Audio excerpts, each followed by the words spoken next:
Hey, what's up, everybody? Andrew Steele here. Today I want to share with you why I ended up selecting a 11-year-old diesel pusher coach when I was RV shopping.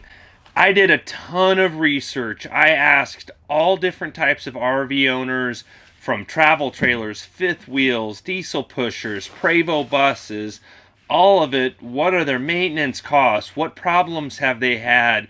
What is your reason for purchasing this coach? What do you like about this coach? And while I was asking all those questions, I gained a ton of information, and that was really what sparked this YouTube channel, because I thought it would be a good idea to share some of that information.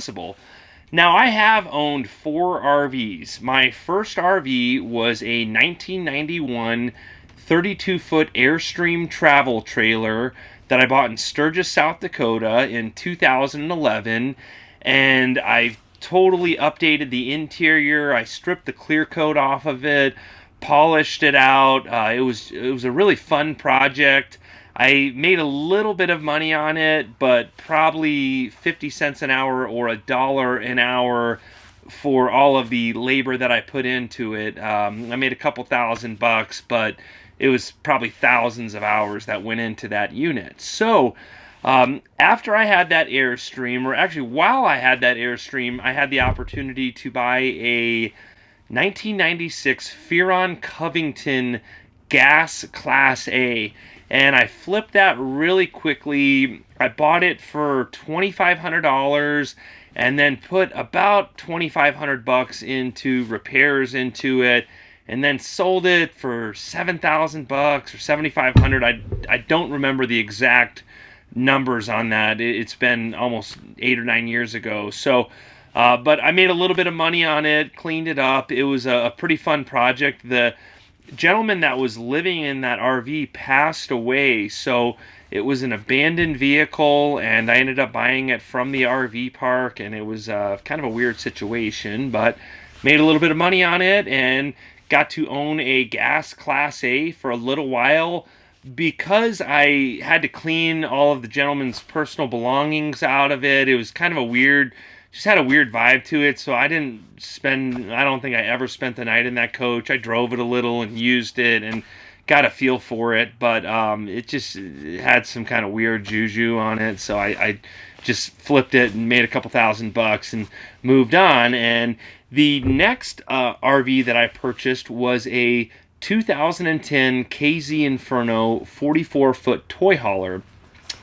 And the reason I purchased the 2010 KZ Inferno 44-foot toy hauler was I needed a bunch of room. At that time, I was having a bunch of guys come up here to South Dakota and help me, and we were able to it had 4 queen beds in it, so everybody had their own comfortable place to sleep in, and it was a cool rig. I never actually bought a truck to tow it. I would hire someone to move it back and forth for me. And looking into how much it would cost to buy a $50,000 or $60,000 truck, or a truck that was big enough to pull that rig, and then insure it, license it, all the expenses that went into that, it just seemed less expensive for me to pay the shipping fee twice a year, and I didn't have to pay for fuel. Just the whole cost seemed cheaper that way. So I sold that rig. Everything is for sale for the right amount of money. It wasn't for sale, but I was working some deals with some RV dealerships and was talking to a guy in the campground and told him, hey, I would sell it. I ended up selling that coach for $25,000, I think, a few years ago.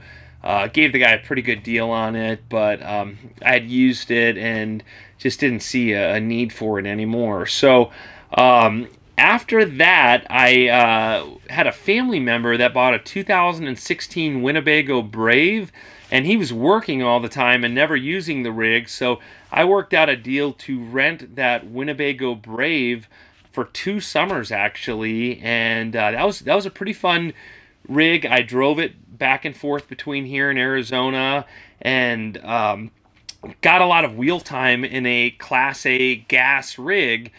But I have to say, when I drove this Tiffin Phaeton 42 QRH for the first time, it was like going from a smart car to a Bentley. when a semi would pass me in that little 2016 Winnebago Brave, I would be like wrestling the steering wheel, and it was like literally a whole ordeal. Anytime a semi truck passed you, you were dancing on the steering wheel, and just kind of sketchy every time. So when I drove this coach, the first time a semi passed me, it was like nothing. I could have one finger on the wheel, and it was just super solid. Now, this is a tag axle as well, so I think that the tag axle helps with stability, and that was one of the big things I wanted. One of the main reasons I bought a diesel pusher motorhome over a travel trailer and a fifth wheel or something like that is because I can haul a lot of equipment behind this. This is basically like a semi-truck. So I'm 42,000 pounds fully loaded up, gross vehicle weight, and then my Sprinter van is set up to flat tow behind this, and that can carry a lot of weight as well. So I'm probably about 50,000 pounds going down the road with my coach and the Sprinter in tow. A diesel pusher is going to be much more stable going down the road, but also because of that weight, the finishes in this rig are much higher quality, and the build quality is much better. Actually, yesterday, my neighbor that has this fifth wheel here, a real nice guy, actually interviewed him and did a review on that 2016 Cyclone that he's bought new. But I actually brought him over here and was just showing him the different materials. I've got ceramic tiles on the floor. My countertops, I'm pretty sure they're real granite, even the backsplashes. I'm not sure exactly what material they are, but they seem like a granite, like a real high-end material. And just the wood, all the cabinetry, the woodwork, stuff that could be particle board is actually thick wood. And the build quality on this coach is just superior to some of the newer fifth wheels and lower end rigs on the market. We were going through all the plumbing fittings. Fittings in this are crimped down much better and much tighter than my neighbor's fifth wheel over there. And that was one of the things that he noticed when we were kind of going through my coach, and we have a lot of discussions about build quality of these rigs, and we're sitting around the RV park like that's kind of what we do. Oh, this is built this way, this is built that way. Oh, that's really good, that's a piece of crap. That's kind of the normal RV site conversations that I enjoy having. One of the things about having a fifth wheel is you're going to have an expensive truck that can tow it. And now you're looking at maintenance costs. So let's compare a few of the maintenance costs. Now, my tires are close to $1,000 a tire or $800 a tire. They're super expensive. You're looking at about $6,000 to $8,000 for a new set of Michelin tires on this coach.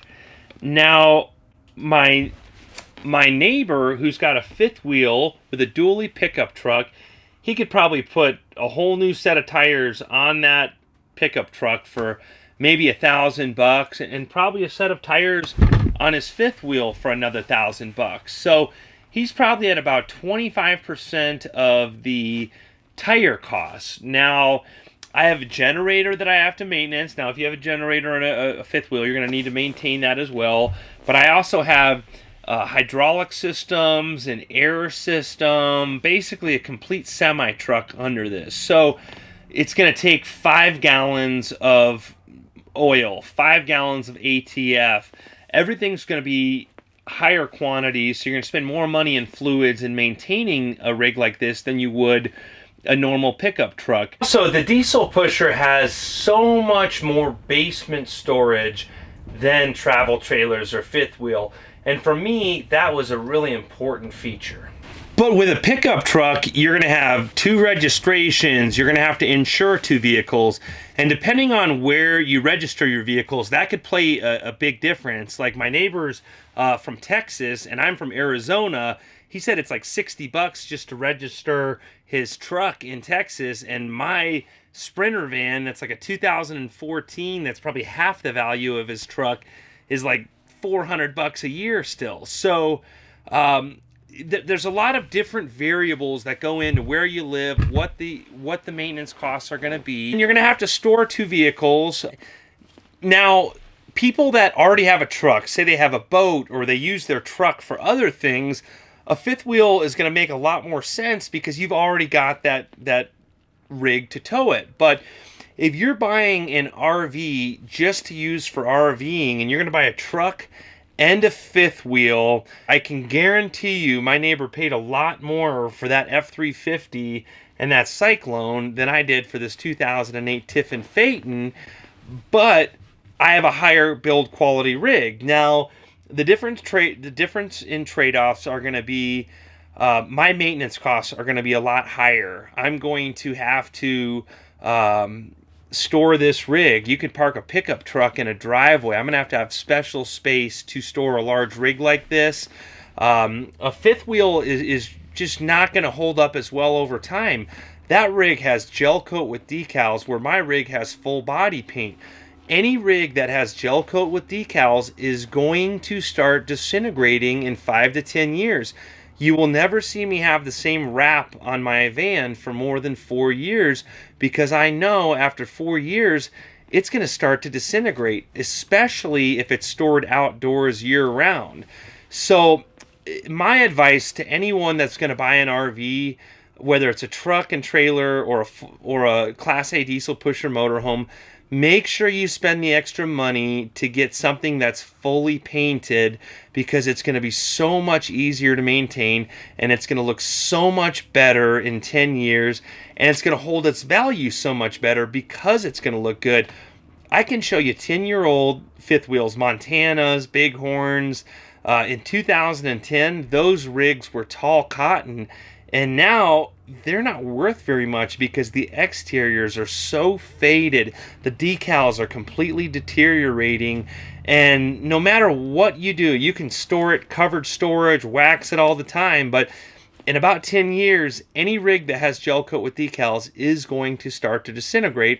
And that was one of the big reasons I bought a full body painted 11-year-old rig because I want my stuff looking good. I see people with 2-year-old, 3-year-old fifth wheels that the front caps, especially the brown gel coats and the gray gel coats, are completely oxidizing and just really tough to clean up. So another big reason that I chose a diesel pusher, and there's a whole long list, and everybody's a little bit different. Are you towing toys? The neighbor here kind of saw my setup, and I showed him a different coach where they have a hydro lift on the back for the bike, so you can have the bike on the back, and then you don't have your motorcycle inside your living quarters. Like when I had a fifth wheel and I had all kinds of detail chemicals and stuff back there, or if you put a car or a motorcycle that has gasoline in it, that gasoline smell is going to slowly seep into the cabin, and it's inevitable. So having a diesel pusher motor coach, you can kind of separate you can put your toys in a trailer, you can flat tow behind it, you can put a motorcycle on a lift. There's a lot of different ways to do it, but that's another advantage to having a diesel pusher over a fifth wheel. Now, maintenance costs are going to be a little bit cheaper on the fifth wheel, but overall, for me, hauling around what I do, this coach is the perfect coach for me. I'm still pinching myself. It's like a dream come true. I didn't think that this was an obtainable goal, and I just kept making wise decisions and saving, and it's actually come true. So really excited to share this journey with you guys. If you have any questions for me, feel free to drop a comment below. I want to try to keep up with as many of the comments as I can. I try to answer all of them. Sometimes some slip through the cracks, and it's not intentional. I appreciate all of you that support this channel and look forward to sharing a lot more information with you guys. And if you want to see more RV related videos, please subscribe. Hope you all are having a great day.